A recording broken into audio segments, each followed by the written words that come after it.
IPL மூலமா இந்த வாரத்த இப்படி முடிப்போனோ, இல்லன்னா அடுத்த வாரத்த இப்படி ஸ்டார்ட் பண்ணுவோமோ அப்படின்னு யோசிச்சு பார்த்தா நல்லா இருக்குதுல்ல. இப்போ இன்னைக்கு எல் கிளாசிக்கோ, சிஎஸ்கேவுக்கும் எம்ஐக்கும், வெள்ளிக்கிழமை ஆர்சிபிக்கும் ஜிடிக்கும் அதோட ப்ரிவ்யூ தான் இப்ப நீங்க பார்க்க வந்திருக்கீங்க. திரும்ப இப்ப ஞாயிற்றுக்கிழமை பார்த்தீங்க அப்படின்னா, சிஎஸ்கேவுக்கு மேட்ச் ஜிடி கூட. இந்த 4 நாள்ல அந்த 4 நாள்ல 3 நாளு இந்த மார்க்யூ டீம்ஸ்க்கான மேட்ச் வச்சிருக்காங்க.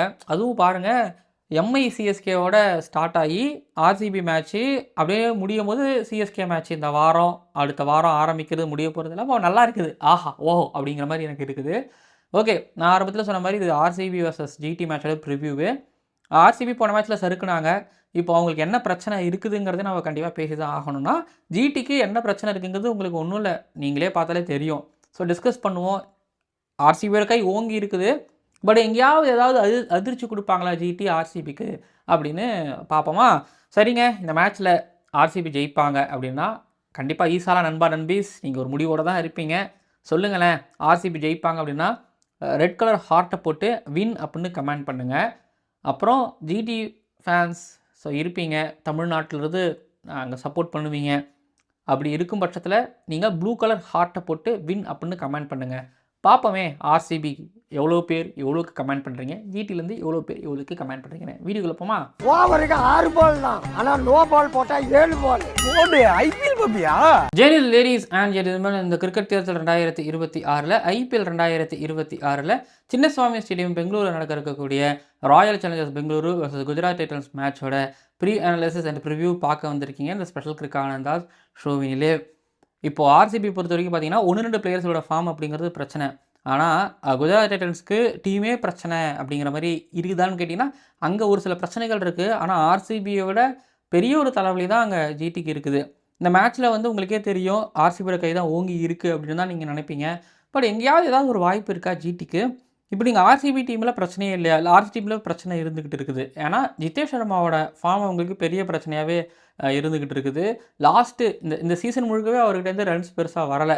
2 நல்ல சான்ஸ் கிடச்சிச்சு. அவருக்கும் இல்லை, டிம் டேவிட்டுக்கும் 2 நல்ல சான்ஸ் கிடச்சிது. ஒன்று தோற்ற 2 மேட்சுமே அவங்களுக்கு நல்ல சான்ஸ் தான். ஒரு பக்கம் வந்து பார்த்திங்க அப்படின்னா, ரஜத் பட்டிதார் அடித்ததை கூட வந்து பார்த்திங்க அப்படின்னா ஆர்ஆர் கூட டிம் டேவிட் அடிச்சிருந்தாலும், ஜிதேஷ் சர்மா அடிச்சிருந்தாலும் அன்றைக்கி கதையே வேறு. அதே தான் போன மேட்சுமே ஆல்மோஸ்ட் ஜிதேஷ் சர்மாவுக்கு கிடச்சிச்சு. பால் படவே மாட்டேங்குது. ரொம்ப கஷ்டப்பட்டார். பார்க்க ரொம்ப ரொம்ப கஷ்டமாக இருந்துச்சு.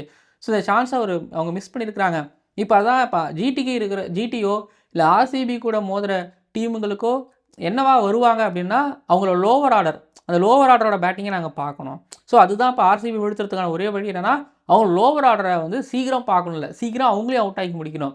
அதுதான் ஆர்சிபி கூட மோதும்போது இப்போ இருக்கக்கூடிய பிரச்சனையே. நான் சிம்பிளாக சொல்லிட்டேன். நான் உங்களுக்கு தெளிவாக சொல்கிறானுங்க. தெளிவாக சொல்லும்போது வந்து பார்த்திங்க அப்படின்னா, அவங்க பேட்டிங்கில் வந்து இப்போது உங்களுக்கு என்ன பிரச்சனை? அதாவது ஜிதேஷ் சர்மா சரியாக ஆட மாட்டேங்கிறாரு. டிம் டேவிட்டை நீங்கள் கிடச்ச சான்ஸை விட்டுட்டாரு. அப்புறம் தேவ்தத் படிக்கலும் வந்து பேட்டிங் பண்ணுவாரா, பேட்டிங் பண்ண மாட்டாரா?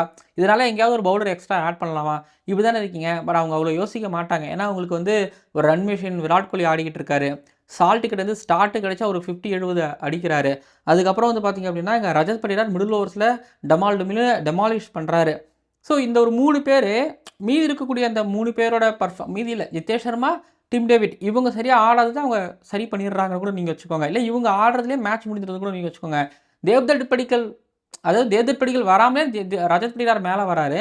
மேலே வந்து தேவ்தத் படிக்கல் வராததெல்லாம் பிரச்சனையே இல்லாதப்பாங்கிற மாதிரி அவர் ஆடிக்கிட்டு இருக்காரு. ஸோ இவங்க 2 பேரோட பிரச்சனை இருக்குது. ஆனால் ஒரு 3 பேர் வந்து அந்த 2 பேருக்கும் ஆடாததெல்லாம் சேர்த்து இவங்க ஆடிட்டு போயிடுறாங்கிறதுனால இது வரைக்கும் ஆர்சிபிக்கு பாதிக்கலை. ஸோ நான் என்ன சொல்ல வரேன் அப்படின்னா, நான் அந்த லோவர் மிடில் ஆர்டர் ஆர்சிபியோட லோவர் மிடில் ஆர்டர் நீங்கள் பார்க்க வைக்கணும் அப்படின்னு நான் சொல்கிறேன்ல, அது அவ்வளோ ஈஸி கிடையாதுன்னு நான் சொல்ல வரேன். ஆனால் ஜெயிக்கணும் அப்படின்னா அதுதான் பண்ணணும். ரஜத் பட்டிதாரெலாம் வந்து 2வது ஓவர்லேயே வர வச்சு, அவர் 2வது ஓவர் வர வைக்கிறத விட பின்னாடி கூட டிம் டேவிட்டு இல்லைனா வந்து பார்த்திங்கன்னா ரொமாரேஷ் அப்படி இவங்கெல்லாம் பவர் பிளேக்குள்ளே 7 ஓவருக்குள்ளே வர வைக்கணும். அப்படி 7 ஓவருக்குள்ளே வர வச்சா திரும்ப அந்த 49 ஆல் அவுட் அப்படிங்கிற ரெக்கார்டு தான் வரும். ஆனால் திரும்பவும் அது நடக்காது. நீங்கள் எப்படி பார்த்தாலும் வந்து பாருங்கள், ஸ்கோர் 200 அடிப்பாங்க அப்படிங்கிற மாதிரி தான் இப்போ ஆர்சிபி நிலைமைங்கிறது இருந்துக்கிட்டு இருக்குது. ஸோ அந்த நிலைமை தொடரும் பட்சத்தில் ஆர்சிபி டாமினேட் பண்ணிகிட்டே இருப்பாங்க. ஆனால் எனக்கு எங்கே திரும்ப அது பிரச்சனையாகும், அது ஜிதேஷ் சர்மா பர்ஃபார்மன்ஸ் பண்ணாததோ, இல்லைனா வந்து பார்த்திங்கன்னா ஒரு தேவ்தத் படிக்கலுக்கு பேட்டிங் கிடைக்காததோ, அப்புறம் வந்து டிம் டேவிட் சரியாக கொஞ்சம் பண்ணாமல் இருக்கிறது வந்து பெரிய டீம்ஸ் கூட மோதுவாங்கள்ல, பெரிய மேட்ச்க்கு போவாங்கள்ல, அது பிளே ஆஃப்ஸ் போகிறதோ இல்லை ஃபைனல் போகிறதோ, அங்கே இவங்களோட பர்ஃபார்மன்ஸ். ஏன்னா ஜிதேஷ் சர்மா போன வருஷம் ஃபைனல் அடித்ததுனால தான் இவங்க ஜெயிக்கிறதுக்கு ஒரு காரணமாக. அதுக்கப்புறம் லக்னோவில் ஒரு மேட்ச் அடித்து ஜெயிச்சு கொடுப்பாரு பாருங்க ஜித்தேஷ் சர்மா செம்மையாக அடிச்சு. ஸோ அது மேட்ச் அந்த லோவர் ஆர்டர் பர்ஃபார்மன்ஸ் அப்படிங்கிறது ரொம்ப முக்கியம். சில டீம்ஸுக்கு அது தேவையும் பண்ணும். இங்கே என்ன மேலே வந்து ஒரு வேளை ரஜத் பட்டிதார் ஃபார்ம் அவுட் ஆக மாட்டாரா, இல்லை சால்ட்டுக்கு தான் ரன் அடிக்காமல் வராமல் போயிடுச்சுன்னா என்ன பண்ணுவாங்க? அப்போ கீழே இருக்கிற ஜித்தேஷ் சர்மா ஆடணும். ஸோ அந்த லோவர் மிடில் ஆர்டர் பிரச்சனையை அவங்க சரி பண்ணிட்டு வந்தாங்கன்னா ரொம்ப நல்லது. அது அது அது அது அது அதுதான் அங்கே டாக்கிங் பாயிண்ட்டாகவே இருக்குது ஆர்சிபியோட பேட்டிங் பொறுத்த வரைக்கும். சும்மா சொல்லக்கூடாது. இப்போ ஜிடி எடுத்துக்கிட்டிங்க அப்படின்னா அவங்களோட பேட்டிங் பிரச்சனை இருக்குது, நான் பின்னாடி பேசுகிறேன். ஆனால் எனக்கு அவங்க பவுலிங் எடுத்துக்கிட்டிங்க அப்படின்னா அப்படி கிடையாதுங்க. அவங்களுக்கு என்ன பிரச்சனை தெரியுமா? ஃபஸ்ட்டு 200 ரன் கிடைக்குது. அந்த 200 தான் கிடைக்குதுன்னு நான் சொல்லுவேன். அவங்க பேட்டிங் பிரச்சனையே முன்ன 240 230 கொடுப்பாங்க. அதை வந்து இருக்கக்கூடிய அந்த பவுலர்ஸ் வச்சு அதை டிஃபெண்ட் பண்ணுவாங்க. ஆனால் இந்த தடவை இந்த 200 தான் கிடைக்குது. 200 தான் கிடைக்குது. நான் சொல்லுவேன் அந்த 200ங்கிறது வந்து ஒரு 30 40 ரன்னுங்கிறது ரொம்ப கம்மியாக தான் நான் பார்க்குறேன். அவ்வளோ கம்மியாக தான் கொடுக்குறாங்க. அது ஒரு பார் ஸ்கோர். அந்த பார் ஸ்கோரை கொடுக்கும்போது யாராவது அன்றைக்கி ஒருத்தங்க அடி விழுந்தது அப்படின்னா அந்த மேட்ச்சை அவங்க தோத்துடுறாங்க. இப்போ அதுதான் நடந்துக்கிட்டு இருக்குது. இப்போ உங்களுக்கு என்ன கேஜி ரபடா சில நேரத்தில் பாம்பு விடுறாரு, ஃபயர் ஆகிறாரு. சிராஜ் ஆர்சிபி கிட்ட நல்லா பண்ணுவார். போன தடவை ஜெயிக்கிறதுக்கு ஒரு மிக முக்கியமான ஒரு காரணம். ராஷித் கானே இப்போ நல்லா போட்டுட்ருக்காரு. ஆல்மோஸ்ட் ஒரு 3 ஓவர் நல்லா போட்டார் போன மேட்ச்சில். ஒரு ஓவர் இப்போ உதவிடவும் செஞ்சுது. அசோக் சர்மா கிட்ட பேஸ் இருக்குது. பட் இன்னும் அந்த இதை பிடிக்க மாட்டேங்கிறாரு. பட் ஆனால் அவரும் நல்லா தான் போட்டுட்ருக்காரு. 5 பவுலர்ஸ் வச்சு தான் போடுறாங்க. அந்த 5 பவுலர்ஸை வச்சு நீட்டாக நல்லா போட்டுட்டு போயிட்டே இருக்கிறாங்க. பட் எக்ஸ்ட்ரா பவுலிங் ஆப்ஷன் அப்படிங்கிறது கில்லுக்கு இல்லைங்கிறது அது கஷ்டமாக இல்லையான்னு கேட்டிங்கன்னா எனக்கு தெரிஞ்சு அது தேவைப்படலைன்னு நான் நினைக்கிறேன். இவங்க பவுலிங் பிரச்சனை இல்லைங்க. இந்த பவுலிங் வந்து பார்த்தீங்கன்னா சின்னசுவாமியில் நல்லா போட்டுரும், அகமதாபாத்தில் நல்லா போட்டுரும், லக்னோலையும் நல்லா போட்டுறோம். பவுலிங் பொறுத்த வரைக்கும் நீங்களும் போன மேட்ச் பார்த்துருப்பீங்க. ஜிடியை பொறுத்த வரைக்கும் பிரச்சனை வராது. அதான் சொல்கிறாங்க, என்னைக்காவது யாராவது அந்த மேட்ச்சில் ஒருத்தவங்க அடி வாங்கிடுவாங்க. சிராஜ் அடி வாங்கலாம், அல்ல ரபடா அடி வாங்கலாம், ராஷித் கானே அடி வாங்கலாம். இவங்களாம் யாராவது ஒருத்தவங்க ஒரு மேட்ச்சில் அடி வாங்கும்போது அங்கே மட்டும் ஸ்கோர் பெருசாக பாஸ் ஆகி இவங்க தோக்கிறதுக்கு காரணம்.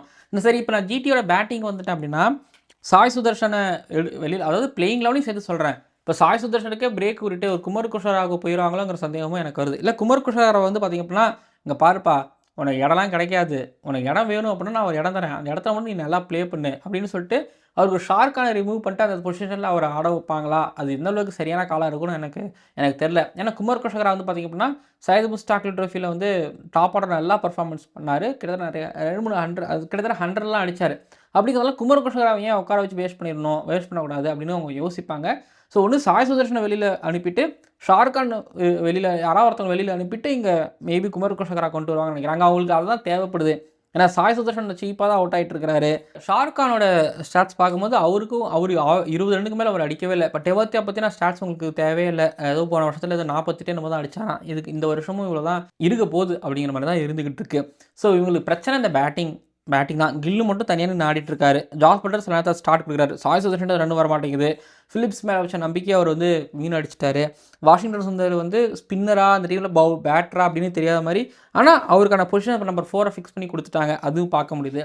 ஷாருக்கானும் பர்ஃபார்மன்ஸில் கிட்டத்தட்ட ஒரு 6 பேரில் நீங்கள் யாரை ஒருத்தவரை சொல்லுவீங்களா? இல்லை 2 ஒருத்தவர் இல்லை 2 பேர் இவங்க மட்டும் தான் வந்து பார்த்திங்க அப்படின்னா ஜிடிக்காக விளையாண்டுருக்காங்க. இல்லை கேப்டன் கில்லு வந்து பார்த்திங்க அப்படின்னா ரெஸ்பான்சிபிலிட்டியோட ஒரு 350 ஒன்று அடிச்சிருப்பாரு. போன மேட்ச்சில் மட்டும் ஒரு லாஸ் ஆனார். ஜெயிச்ச மேட்ச்சில் கில்லோட பர்ஃபார்மன்ஸ் அப்படிங்கிறது நல்லாவே இருந்திருக்கு அப்படிங்கிறதையும் நாங்கள் உங்களுக்கு தெரியப்படுத்தணும் அப்படின்னு நான் நினைக்கிறேன். ஸோ இப்போது உங்களுக்கு மாற்று என்னங்க பண்ணுறது? குமார் குஷராவ் சொன்னேன், அப்புறம் ஜேசன் ஹோல்டரை அவங்க கொஞ்சம் யோசிச்சு பார்ப்பாங்கன்னு நினைக்கிறேன். கிளென் ஃபிலிப்ஸ் இருக்கிறாரு. கிளென் ஃபிலிப்ஸ் இருந்து ஃபீல்டிங் மட்டும் பண்ணி என்ன யூஸ் அப்படிங்கிற மாதிரி கேள்வி கேட்குறீங்களே, அதே தான். இப்போ கிளென் ஃபிலிப்ஸே ஓரங்கட்டிட்டு ஜேசன் ஹோல்டரை கொண்டு வர நிலைமைக்கு பார்த்திங்கன்னா அவங்க வந்துட்டாங்க அப்படின்னு நான் நினைக்கிறேன். ஸோ இவங்க ஆப்பனேட்டிவ் இவங்களுக்கு பிரச்சனை, அவங்க இவங்களுக்கு பிரச்சனை அப்படிங்கிறத தாண்டி டீமுக்குள்ளே பிரச்சனை இருக்குது. டீம்லேயே யார் எப்போ இறங்குறது, யார் என்ன பண்ணுறது அப்படிங்கிற பிரச்சனைகள் இருந்துக்கிட்டு இருக்குது. அப்படிங்கும்போது இது எந்த மாற்றமும் பண்ண வேணாம், இவங்கள வச்சே போயிடலாம். இல்லைங்க 200 அடிச்சுக்கிட்டு இருக்கிறோம், எங்களுக்கு அப்பப்போ பிரச்சனை வருது, ஆனால் இந்த பிளேயர்ஸ் நான் இன்னும் கொஞ்சம் ட்ரஸ்ட் பண்ணி நான் ஆட வைக்கிறேன் அப்படியோ, இல்லைனா எங்கே ஆட வைப்பீங்க? ஜேசன் ஹோல்டர் வந்தால் எங்கே ஆட வைப்பீங்க அப்படிங்கிற கேள்வி வருது இல்லை. இப்போ ஜேசன் ஹோல்டர் வந்தாருன்னா நான் சிம்பிளாக ஒரு சொல்லுவேன். என்னதுன்னா கிளென் ஃபிலிப்ஸுக்கு பதிலாக ஜேசன் ஹோல்டர், வேறு வழி கிடையாது. உங்களுக்கு எக்ஸ்ட்ரா பவுலிங் ஆப்ஷன் வேணும்னாலும் வச்சுக்கலாம். இல்லைனா ஃபிலிப்ஸ் நான் ட்ரஸ்ட் பண்ணுறேன், நீ ஆடு, எனக்கு ஹோல்டர் தேவையில்லை, எனக்கு எக்ஸ்ட்ரா பவுலிங் ஆப்ஷன் தேவையில்லை. ஆனால் உங்களுக்கு எக்ஸ்ட்ரா பவுலிங் ஆப்ஷன் தேவையும் படுது. வாஷிங்டன் வந்துருக்கு 2 மேட்ச் மட்டும் 3 மேட்ச் வந்து மட்டும் தான் ஓவர் கொடுத்தாங்க. பஞ்சாப் கிங்ஸு டிசி எம்ஐ கிட்ட மட்டும் தான் அவர் ஓவர் போட்டார். இப்போது வாஷிங்டன் சுந்தர் டீசெண்டாக விளாட்றாரு வச்சுக்கோங்களேன். பட் தெவோத்தியாவுக்கு பதிலாக நீங்கள் ஒரு அர்ஷத் கானை ஆட் பண்ணிங்கன்னா அது இன்னும் ஒரு பவுலிங் அட்வான்டேஜ் ஆகும். ரிசோர்ஸஸ் இருக்குது, பட் தெரியல. அவங்க ஒரு பிளானில் போகிறாங்க. இந்த பிளான் அவங்களுக்கு சக்ஸஸ்ஃபுல்லாக இருக்குது. இப்போ அடுத்து நம்ம சொல்கிற அந்த பிளானஸ் சக்ஸஸ்ஃபுல்லாக இருக்கணும், ஒரு ப்ராமிசிங்காக இருக்கணுங்கிறது தான் இங்கே பிரச்சனையே. ஸோ போன சீசனில் என்ன அவங்களோட மந்த்ராவாக இருந்துச்சு, ஜேசன் ஹோல்டர், கில்லு, அப்புறம் சாய் சுதர்ஷன் எல்லாருமே சேர்ந்து வந்து பார்த்திங்க அப்படின்னா ஒரு 14-15 ஓவர் அடிச்சிருவாங்க. 120, 170 வந்துரும்னு வச்சுக்கோங்களேன். 6 அடிக்க மாட்டாங்க. பவுண்டரிஸ் மட்டும் தான் அடிப்பாங்க. அங்கேருந்து அடுத்து ஒரு 4 ஓவரை இவங்கலாம் தட்டு தடுமாறி ஒரு 220 அடிச்சிருவாங்க. அத பவுலர் டிஃபெண்ட் பண்ணுவாங்க. பட் இப்ப அது நடக்க மாட்டேங்குது. இப்ப அதுதான் அவங்க யோசிச்சு பிரிச்சு பண்ணணுங்கிற மாரி நான் நினைக்கிறேன். இப்போ இங்க பாருங்களேன், பவுலிங் லைனப் ஹேசல்வுட் போன வருஷம் எனக்கு சாய் சுதர்ஷன் ஸ்ட்ரைட் டிரைவ் ஒண்ணு அடிச்சாரு ஞாபகம் இருக்குது. இன்னமும் ஞாபகம் இருக்கு. அந்த மேட்ச்ல சிராஜ் ஃபயர் விட்டுருப்பாரு. ஹர்ஷத் கான் நல்லா போட்டிருந்திருப்பாரு. இஷாந்த் சர்மாவும் ஒரு மேட்ச் இஷாந்த் சர்மா ஆன மேட்ச் தானே அந்த மேட்ச்சு பண்ணியிருந்திருப்பாங்க. இப்போ சின்னசுவாமியில் ஆட போகிறாங்க. சிராஜ் வந்து அவங்கள பேட்டிங் ஆடல குறிப்பாக அந்த லெஃப்ட் ஹேண்டருக்கு அஃபெக்ட் பண்ணி அண்ட் இந்த பக்கத்தில் ஒரு ககிசோ ரபாடா இப்போ ஃபயர் விடுறும் போது இல்லைங்க எனக்கு ஜிடியோட பவுலிங் கண்டிப்பாக காம்ப்ளீட் பண்ணும். ஆர்சிபியோட பேட்டிங் லைனப்புக்கு அகேன்ஸ்டாக கண்டிப்பாக காம்ப்ளீட் பண்ணும் ஜிடியோட பவுலிங். பட் எனக்கு ஜிடியோட பேட்டிங் தான் இப்போ பிரச்சனையே. சும்மா அதாவது நல்லா இருக்கிற டீமுங்கிறத தாண்டி இந்த மாதிரி பிரச்சனை இருக்குது அப்படின்னாலே அந்த டீமை வந்து இவங்க நோண்டுவாங்க. புரியுதுங்களா? அந்த டீமை வந்து நோண்டி சுத்தமாக உன்னலமாக்குறதுல இவங்களுக்கு ஸ்பெஷலிஸ்ட்டு. இதுக்கு முன்னாடி இருக்கிற நீங்கள் மேட்சஸ் பார்த்தாலே தெரியும். ஒரு எம்ஐ நீங்கள் பார்த்தாலோ இல்லை எல்எஸ்ஜி அவங்க ட்ரீட் பண்ணதோ அதெல்லாமே உங்களுக்கு பார்த்தாலே உங்களுக்கு தெரிஞ்சிருக்கும். ஈவன் சிஎஸ்கே கிட்ட அடிச்சதெல்லாம் நீங்கள் பார்த்துருப்பீங்க. பேட்டிங் பவுலிங் ரெண்டுமே சேர்ந்து. ஸோ இப்போது என்னன்னா உங்களுக்கு தெரிஞ்சிருக்கும் ஆர்சிபி தான் நம்ம சொன்னாலும் பட் ஜிடி கிட்ட இருந்து வந்து பார்த்திங்க அப்படின்னா கிளென் ஃபிலிப்ஸோட சப்போர்ட் தேவை. இந்த ஸ்டார்ட் கிடைக்கிறது மட்டும் இல்லாமல் எடுத்துகிட்டு போகணும். அதுக்கப்புறம் மேலே ஒரு சாய் சுதர்ஷன்கிட்டேருந்து ரன்ஸ் வரணும் ஹெவியாக. ஓகேங்க, எனக்கு ஜிடியோட நிலைமை இவ்வளோ தாங்க. இதுதாங்க அவங்கக்கிட்ட அவங்கள பொறுத்த வரைக்கும். இந்த ஹெவி பவுலிங் அட்டாக் அகேன்ஸ்டாக எப்படி ஆட போகிறாங்கங்கிறது தெரில. ஆர்சிபி என்னங்க அவங்களுக்கு இப்போ இந்த மேட்ச்சு ரன்னையும் விக்கெட்டையும் தேர்த்துறதுக்கான ஒரு மேட்சாக கூட இருக்கலாம் நான் நினைக்கிறேன். ஒவ்வொரு மேட்ச்லேயும் வந்து பார்த்திங்கன்னா விக்கெட் எடுக்கிறாங்க. இப்போ உள்ள புவனேஸ்வர் குமார் வர்சஸ் சுப்மன் கில் செம்மையாக இருக்குது அந்த battle. Bhuvneshwar Kumar versus Jos Buttler அந்த பேட்டில். அப்புறம் ஹேசல்வுட் வர்சஸ் சாய் சுதர்ஷன் நான் அந்த பேட்டில் பார்க்கணுன்னு ஆசைப்பட்றேன். அப்புறம் Rashid Khan versus Rajat Patidar, Rashid Khan versus Tim David and Kagiso Rabada versus Virat Kohli. Virat Kohli வேறு யாருங்க த்ரெட்னிங்காக இருப்பா? சிராஜ் கூடமே த்ரெட்னிங்காக இருக்கிறதுக்கு வாய்ப்பு. த்ரெட்னிங்கானா பேட்டில் சொல்கிறேன். தேவ்தத் படிக்கல் லெஃப்ட் ஹேண்டர், சிராஜுக்கும் இவருக்கும் போகும். சால்ட் வர்சஸ் ஜோஷ் ஹேசல்வுட் அது வரும் நல்லாவும் இருக்கும். பார்ப்போம். இங்கே ஆர்சிபி பொறுத்த வரைக்கும் அவங்க 2-3 பிளேயர்ஸுகளுக்கு அந்த ரெடம்ஷனுக்கான ஒரு போட்டியாக இது ஒன்று எடுத்துக்கிறாங்க அப்படின்னா, இன்னொரு பக்கம் வந்து ஜிடிக்கு ரெடம்ஷன் மேட்ச் இல்லை, இது ஒரு நல்ல ஒரு ரெடம்ஷன் மேட்சாக இருக்கும். அவங்க ஜெயிச்சாங்கன்னா நல்லா வந்தாங்க அப்படின்னா பார்ப்போம். நான் 52% ராயல் சேலஞ்சர்ஸ் பெங்களூரு ஜெயிப்பாங்க அப்படின்னு நான் நம்புகிறேன். என்னோடய வின்னிங் பர்சன்டேஜ் நான் கொடுக்குறேன். 48% குஜராத் டைட்டன்ஸ் ஜெயிப்பாங்க அப்படின்னு நான் நம்புகிறேன். ஆர்சிபி இங்கேருந்து ஜெயித்தாங்க அப்படின்னா அவங்க வந்து டாப்புக்கு போகலாம். டாப்புக்குனா மேலே போகலாமானா இல்லை, டாப் 2ல் இருப்பாங்கன்னு நினைக்கிறேன். ஜிடி ஓரளவு வின் பண்ணாங்கன்னா 4 இல்லை 3 போவாங்க. ஆனால் ஹெவியாக நெட் ரன் அடி வாங்காமல் 2 டீமும் பார்த்துக்கணும். அவ்வளோதாங்க. இதில் பேசுகிறதுக்கு எந்த விஷயமே கிடையாது. பிச்சு டைமென்ஷன்ஸ் குட்டி அப்படிங்கும்போது வேணால் ஜிடிக்கு அங்கே ஒரு அட்வான்டேஜ் இருக்கலாம். எப்படி அட்வான்டேஜ் ஜிடிக்கு அப்படின்னா மறுபடியும் தான் அந்த பேட்டிங்கில் மறுபடியும் உயிர் பெற்று ஓகேங்களா. அதுக்கு வந்து ஆர்சிபி சைட்லேருந்து பவுலிங் மோசமாக போடணும். உங்களுக்கு ஹேசல்வுட் விட்டால் புவி நல்லா போட்டுருவார், புவி விட்டால் குருல் பாண்டே நல்லா போட்டுருவார், குருல் பாண்டே நல்லா விட்டால் ராஷித் சலாம் தான் போட்டுருவார், சுயேஷ் சர்மா போட்டுருவார். ஸோ யாராவது ஒருத்தவங்க விட்டால் நல்லா போடுறாங்க. இதுதானே பேட்டிங்கில் நடக்குது. சால்ட் விட்டால் தேவ்தத் படிக்கல் விட்டால் ரஜத் படிட்டார் விட்டால் பிரிடிக் டிம் டேவிட். கோலி மட்டும் கான்ஸ்டண்ட்டாக இருப்பார். அவர் விடவே முடியாதுங்கிற மாதிரி தானே பெருந்துக்கிட்டு இருக்கு. இப்போ நாங்கள் அப்படி இல்லை அதுதானே பிரச்சனை. அடிச்சிருவாங்க. சரி ஓகே, 220 அடிச்சிட்டாலும் ஆர்சிபி தோக்குறதுல வந்து அவங்களுக்கு அந்த அந்த ஒன்றும் பிரச்சனை இல்லையோ அப்படின்னு கேட்டிங்கன்னா தோற்றுருவாங்கன்னு கூட வச்சு சரி ஓகே தோற்றுட்டாங்க. 220-230 அடிச்சிட்டாங்க ஜிடி, தோக்குறாங்க ஆர்சிபி அப்படின்னாலும் திரும்பி அது அவங்கள அஃபெக்ட் பண்ணாது. திரும்ப அது அவங்க அவங்கள பவுன்ஸ் பேக் ஆகி வரும். பட் ஆனால் இன்னொரு தோல்வி வந்துச்சு அப்படின்னா ஆர்சிபி மேலேயும் ஒரு சந்தேகத்தை வர வைக்கும். பார்ப்போம். ஹோம் கிரவுண்டில் ஜிடி வந்து ஒரு ஆர்சிபியை தோக்கடிக்கிறாங்களா இல்லை ஆர்சிபி வந்து திரும்ப அவங்க டாமினன்ஸை கன்டினியூ பண்ணுறாங்களான்னு பொறுத்திருந்து பார்க்கலாம். பட் பார்ப்போம் வெள்ளிக்கிழமை என்ன நடக்குதுன்னு சொல்லிட்டு. ஏதாவது 100 அடித்தா நல்லாயிருக்கும்.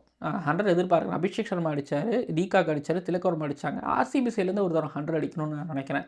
பார்ப்போம். அந்த பேட்டில் சொன்னல, அதில் எந்த டீம் பேட்டில்ஸில் இருக்குல்ல, இந்த பேட்டில் சிராஜ் ஒரு ஃபயர் மேலே ரபடா நல்லா போட்டு திரும்பவும் பவுலிங் நல்லா போட்டு பேட்டிங் எதுவும் பண்ணால் என்ன பண்ணுறது? சரிங்க, வீடியோ நிறைவடைகிறது. மறக்காமல் சப்ஸ்கிரைப் பண்ணுங்கள், பக்கத்தில் பெல் ஐக்கான் கிளிக் பண்ணுங்கள். அப்புறம் வேறு என்னங்க இருக்குது, வீடியோ ஷேர் பண்ணுங்கள்.